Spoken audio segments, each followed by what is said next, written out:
শংকৰ গুৰু জিলিকি সুপ্ৰভাত কি খবৰ সকলোৱে নিশ্চয় ভালে মই আছো বৰ্তমান বিজলী চুং নামঘৰত পাতিছে ইয়াত অবিৰত ভাগৱত পাঠ গতিকে সম্পূৰ্ণ পৰিৱেশ দেখা যাবলৈ চেষ্টা কৰিম আহকচোন আমি আজিৰ পুৱাৰ প্ৰথম কাৰ্যসূচীলৈ আগবাঢ়ি যাম নামঘৰৰ প্ৰৱেশ দ্বাৰত দেখিব 7 দিন প্ৰজ্বলিত হৈ থকা এই বন্তিকচি আৰু প্ৰথম দিনাৰ প্ৰথম কাৰ্যসূচী হিচাপে ল'লে ধৰ্মধ্বজা উত্তোলন কাৰ্যসূচী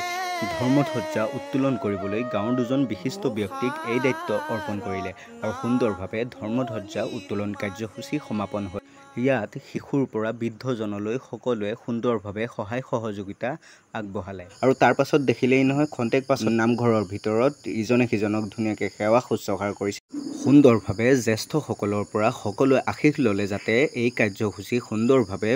পৰিচালিত হয় এই যে মানুহজন দেখিছে এইজনে হ'ল ধ্ৰুৱদা যি মোক প্ৰচাৰ মাধ্যমৰ বাবে যোগাযোগ কৰিছিলে এখেতেনো কি ক'লে আপোনালোকৰ ভাগতৰ বিষয়ে জানি লওঁচোন আহক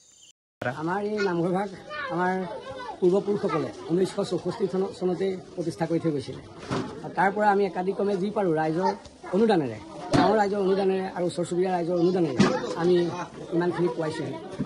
আৰু এই ভাগৱত ভাগ আমাৰ অতীজৰ পৰা পূৰ্বপুৰুষসকলেও এনেদৰেই পাতিছিলে কিন্তু তেওঁলোকে 4 দিনীয়াকৈহে পাতিব পাৰিছিলে আমি এতিয়া 7 দিনীয়াকৈ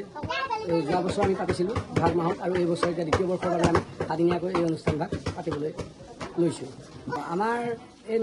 গাঁওখনৰ ধ্বজাবাহক এই বিজলী চুক নামঘৰ ভাগ আমাৰ গাঁৱৰ মাজমজিয়াতে অৱস্থিত আপোনালোক সকলোকে এই ভাগৱত ভাগলৈ নিমন্ত্ৰণ জনালোঁ আৰু 7 দিনীয়া অক্ষয় বন্তিকচি এওঁলোকে প্ৰজ্বলিত কৰিলে তাৰ কিছু সময় পাছতে নামাচাৰ্যদেৱে